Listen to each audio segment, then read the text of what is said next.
Keir Starmer currently holds the title of the least popular Prime Minister in British history.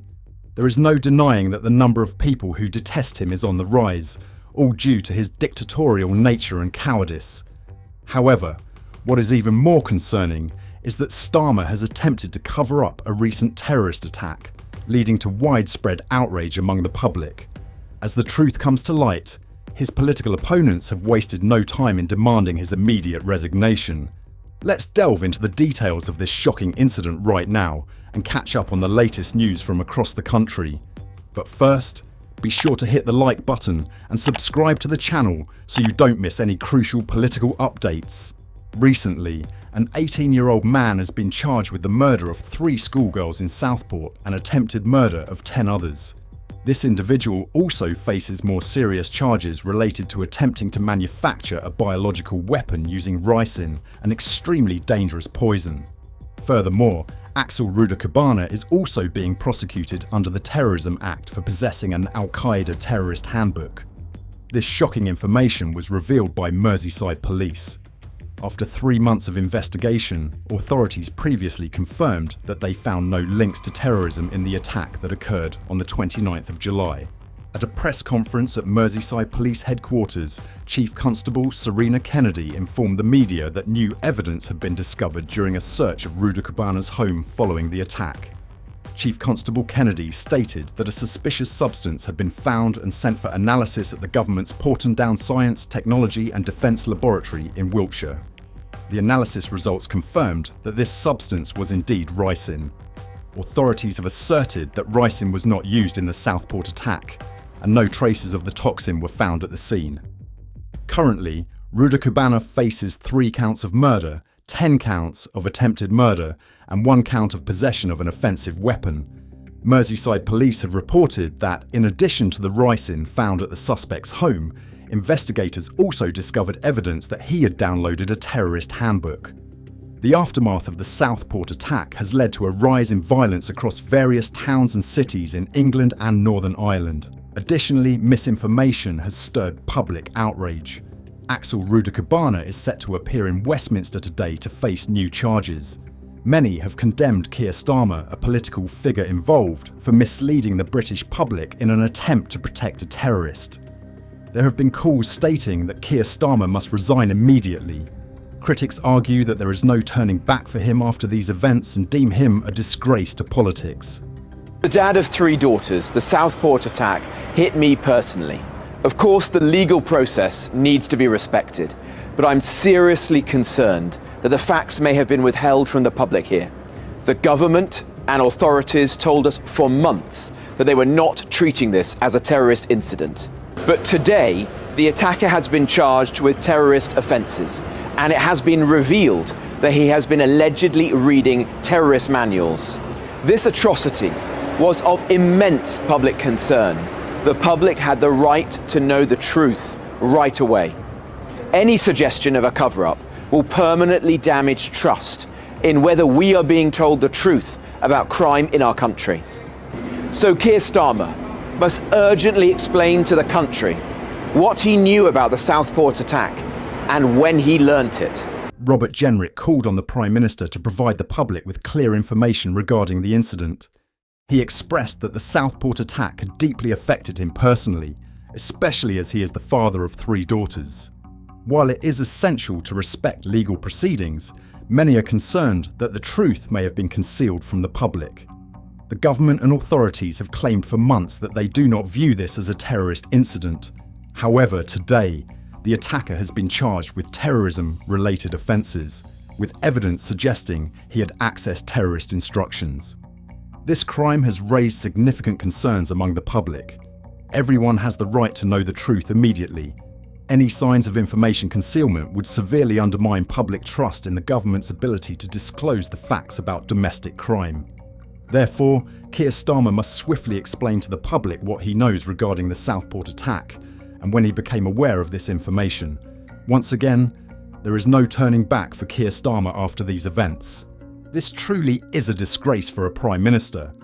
In other news, a recent survey has indicated that Keir Starmer is facing a staggering decline in popularity, becoming the least supported Prime Minister in history. According to More in Common, his approval rating has plummeted from +11 in July to -38, a worrying figure that cannot be overlooked. This decline comes just before the first budget of the Labour Party in 14 years, to be announced by Chancellor Rachel Reeves, which includes plans to adjust the income thresholds for national insurance contributions and increase the contribution rates. Currently, Starmer's approval rating is lower than that of his predecessor Rishi Sunak, who stands at -37. In contrast, Tony Blair achieved an impressive approval rating of +46 just 3 months after taking office in 1997, and it took him 3 years to fall into negative territory. In retrospect, Boris Johnson started with a rating of -20 following his victory in the 2019 election, but quickly improved to +3 in January and +14 by March. Compared to other modern prime ministers, it is evident that voter sentiment has become increasingly unpredictable over the years. Although Starmer's government started with strength, it now lacks the necessary support, making it extremely challenging to address this decline. The survey also revealed that 69% of respondents believe Starmer's leadership is no different from the previous government, double the number who think he is making a real difference. Furthermore, 66% believe that the situation is worsening, while only 9% feel there has been any progress, and 21% think things remain the same. Overall, both the Labour Party and the Conservative Party are currently at 27%, while the Reform UK Party stands at 21% and the Liberal Democrats at 13%. This unimaginable decline has rendered Starmer the least popular Prime Minister of all time. The mixed opinions surrounding Keir Starmer and the issues of cover-ups are drawing significant public attention. In another development, Conservative MP Mel Stride has submitted a petition to the Treasury, urging the government to reverse planned cuts to winter fuel payments. This petition has garnered over 250,000 signatures, calling for Chancellor Rachel Reeves to withdraw the proposal to means-test fuel payments. In an interview, Stride emphasised that the pressure from this petition is immense, with the number of signatures exceeding 250,000.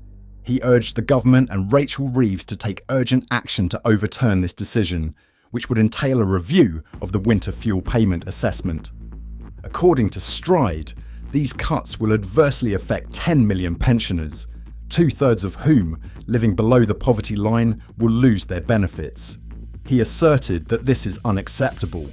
Moreover, he argued that the current situation is merely a series of political missteps. The current Labour government has chosen to allocate billions of pounds towards inflated salary increases for union leaders, while pensioners, especially the vulnerable, are left to suffer. When asked about the feasibility of making such a move while still in government, Stride stated he had never been closer to such a poor decision. 2/3 of pensioners living in poverty will lose this benefit, and at the same time, energy prices are set to rise by 10%. Many pensioners are now faced with the difficult choice between keeping their homes warm or ensuring they have daily meals. Clearly, this policy needs immediate adjustment. The Labour Party has justified the decision to means-test winter fuel payments, arguing that it is a necessary measure to fill a financial gap, with projected savings of up to £1.4 billion this year. Chancellor Rachel Reeves acknowledged that this is a difficult decision, but blamed the previous government for the current situation. Labour leader Sir Keir Starmer stated to the BBC that change cannot be achieved without addressing underlying issues and stabilising the economy. He also noted that inflation and energy bills have significantly impacted pensioners in recent years. However, this move has been criticised from both sides of the political spectrum. Former Prime Minister Rishi Sunak accused the government of prioritising the interests of train drivers over pensioners, while Sharon Graham, the General Secretary of the Unite Union, called for a change in policy. Currently, winter fuel payments are considered a universal benefit for pensioners, providing between £200 and £300 depending on age. What are your thoughts on the issues we have discussed in today's video? Please leave your comments below. Don't forget to like and subscribe to the channel to stay updated on the latest political developments in the UK. Thank you, and we look forward to seeing you in the next videos.